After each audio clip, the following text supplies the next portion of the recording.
Hey there, welcome back to my channel.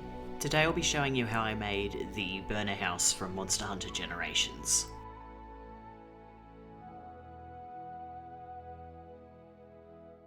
In terms of all of the houses that are available to you in Monster Hunter Generations, the Bherna house is arguably the most iconic, probably because it's the first one that gets given to you in the game. As it's been almost a year since my last Monster Hunter related video, I decided to make the Bherna house, complete with a full interior.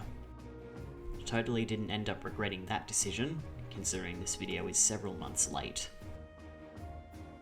Using the piece of MDF board as a guide, I cut the XPS foam to size.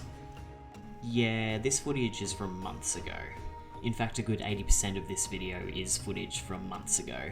I would apologise and promise to not do it again, but let's be real, it's gonna happen again. I shave one of the corners down, and then realise that the entire piece is too thick, so I start to cut it down. I am not showing that on camera, it took an embarrassing amount of time to do. Instead we're going to skip to me gluing the foam onto the board, and then filling the ugly gaps with more glue.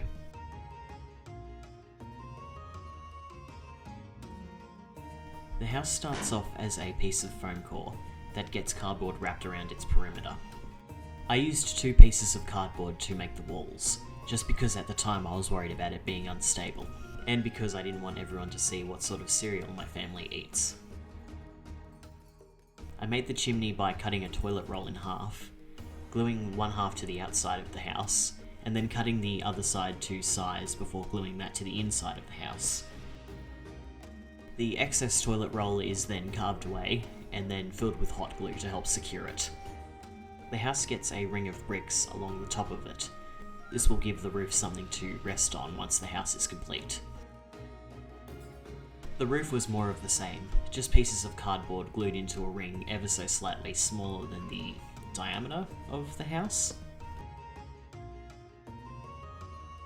Using the same toilet roll that I did for the chimney on the base of the house, I attached it to the roof, and then lengthened the chimney with another toilet roll, this one cut and then rolled in on itself to make it a little thinner.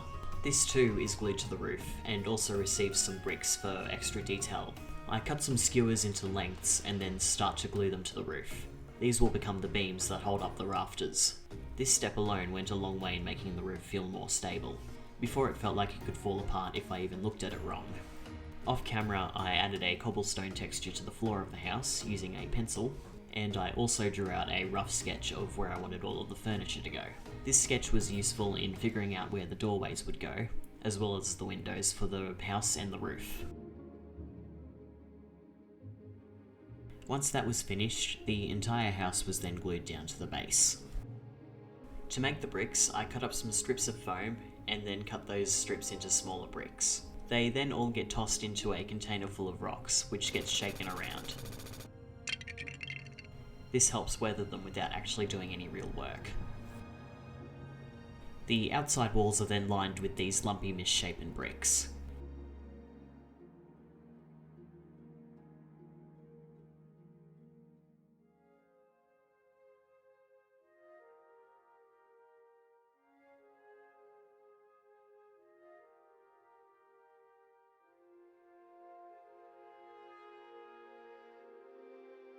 Initially I hadn't planned on lining the inside with bricks, but as I continued with the model I realised that it would bug me if I didn't, so the interior got covered with bricks as well. This includes the inside of the roof, even though you can't see it.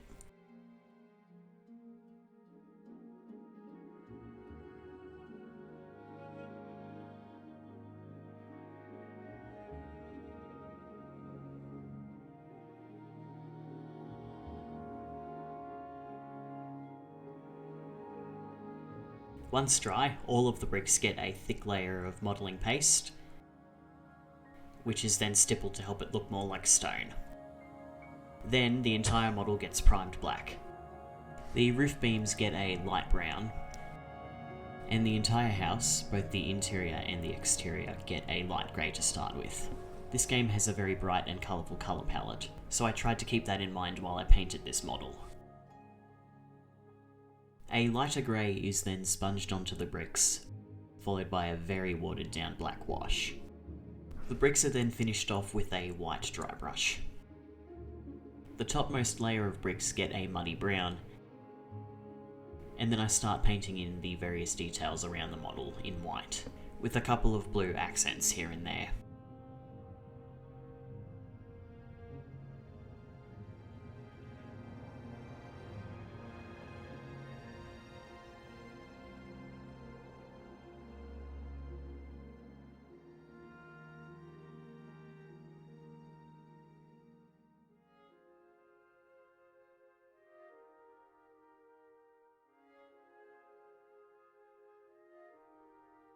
The ground then gets a dark brown before being covered in grass. To make the roof panels, I start by taking a piece of cardboard and cutting it into a triangle shape. After covering the triangle in glue, I then cover it with this straw-like material I picked up years ago.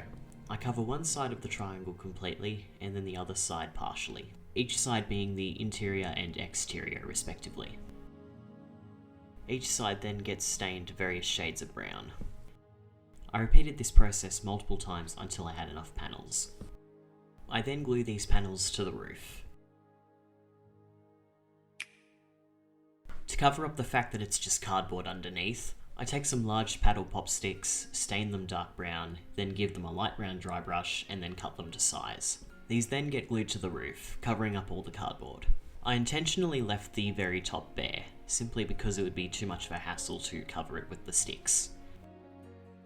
So instead, I opt to cover it with bricks instead. It was then time to turn my attention to the exterior, and there's no better place to start than with making some friends to live outside the house. Using this Krieg soldier as a rough guide for what scale I wanted, I roll out a nugget of off-white clay. Using some bacon bond, I attach a tail and then a long neck, making sure to blend the neck into the body. Using more bacon bond, I attach a brown muzzle and 2 floppy ears to the sides of the head, along with 4 very unsteady looking legs. I ended up making 3 of these friends, 2 of which have collars on. Of course, this implies that this one is naked. Moving on to the entryway, I add a plank at the front of the doorway, then add the fur rug that hangs from the doorway itself. I would assume this is some sort of makeshift door. I attach a piece of wood that has 2 pieces of fabric glued to it on top of the doorway, and then add 2 little lanterns made out of clay. The door at the back of the house doesn't get a door, but it does get a door frame, made out of pieces of paddle pop sticks, pre-stained of course. Speaking of pre-stained pieces of wood, I made these little bits and bobs that will be used as window shutters for all of the windows.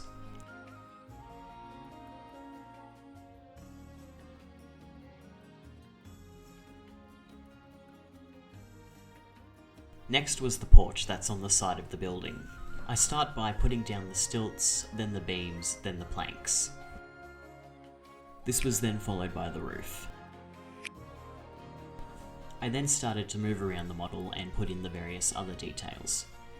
On this corner of the building that usually isn't visible in the game unless you walk further up the road, I set down a bench made out of a large stick that I cut in half, as well as one of the little friends I made earlier. Then, at the back of the house, next to the doorway, I set down the other 2 friends. I then started to fill the porch with firewood, enough to keep the house warm for about 2 weeks, maybe.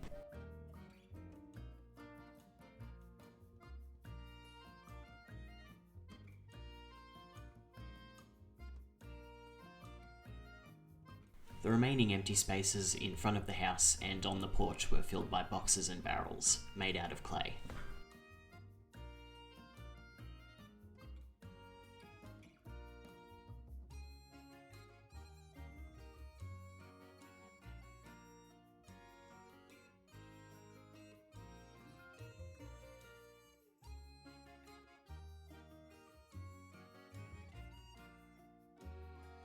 As a finishing touch on the base, I added some additional flowers and bushes, just wherever I felt it was necessary.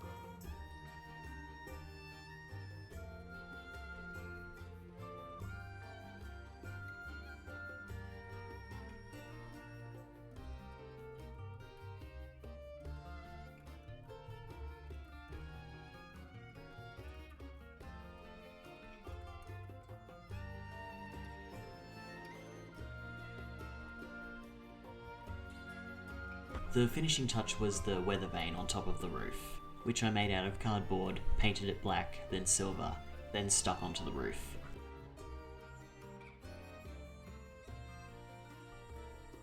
And with that, the exterior is finished. Time to move on.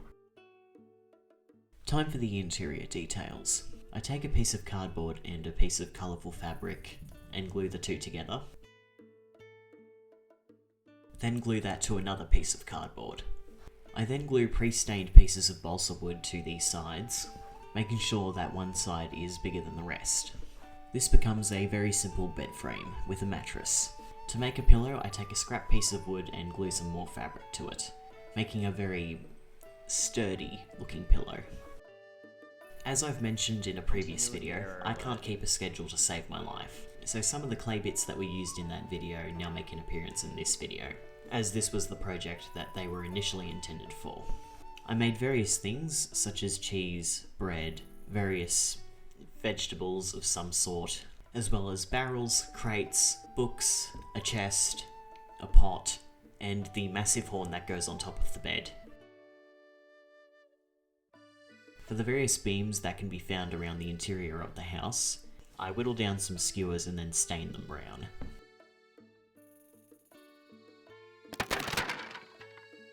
I then start to make a variety of furniture.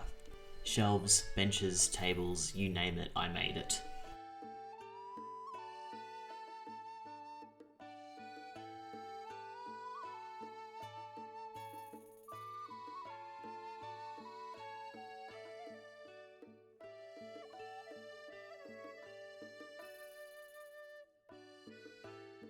In hindsight, I should have made the notice board a little bit more misshapen.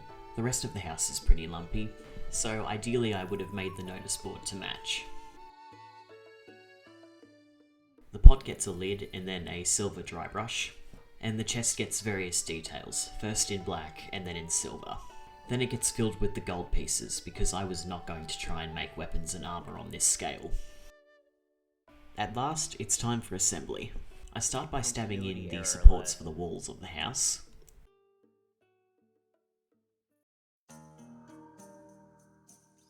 Followed by the supports for the fireplace. The shelves go in next, and then I temporarily put the bed in so I can orient myself around the house.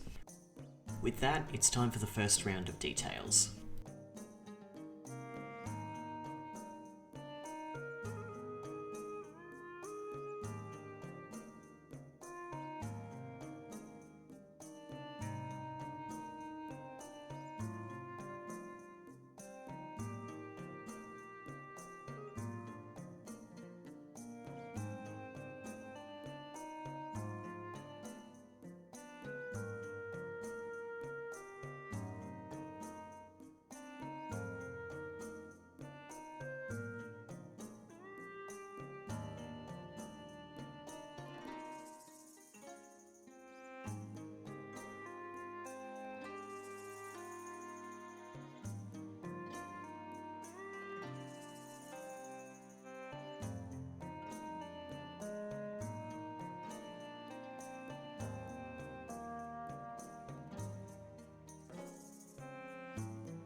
I glue the bookshelf and the stools into place, followed by some more beams.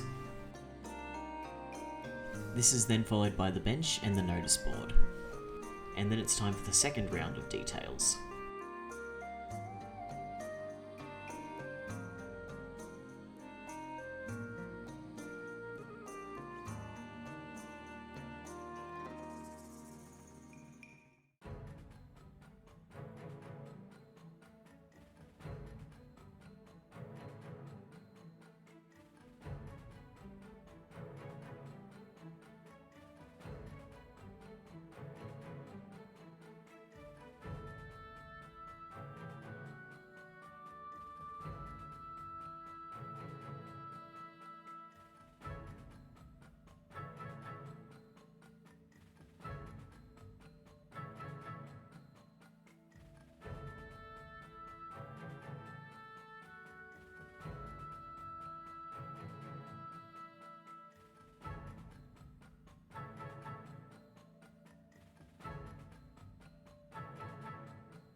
With everything finally in place and the roof placed back on the house, it's finished.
Thank you for watching. This is hands down my favourite project to date on this channel. My only complaint was that it took too long to complete, although I'm not sure how much of that is my fault, considering that I decided to move out when I was about halfway through this project.